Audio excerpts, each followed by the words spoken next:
ভাই বিস্কুটের কত এটা? বিস্কুট কটা? একটা কত? একটা 5 টাকা। তাহলে দুইটা হলো। দুইটা কত দিলে ভাই? দুইটা তাহলে হিসাব করে লাগবো। করুন হিসাব। দুইটা নিলাম তাহলে। তাহলে হিসাব করে লাগবো কারণ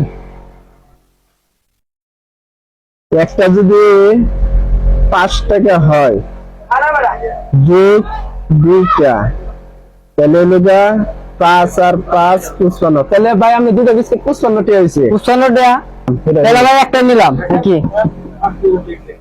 তাহলে ভাই এখন কত হয়েছে? তাহলে কারণ ভাই হিসাব করে লোক বাবা তাহলে বাদ দিলে 5 টাকা বাদ দিলে তাহলে থাকতেছে লোক 50। তাহলে ভাই আর 50 টাকা। 50 টাকা? হ্যাঁ নিলাম একটা বিস্কুট 50 টাকা। তাহলে আমি বিস্কুট নিতাম না, ওই দিলাম।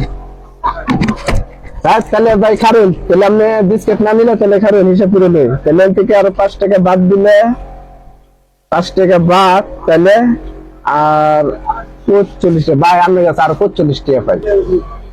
আপনার কাছে আর 45 টাকা। হ্যাঁ 45 টাকা পাই। আপনার কাছ থেকে বিস্কুট নিলাম না তাও আপনি আমার 45 টাকা পাই। হ্যাঁ 45 টাকা পাই।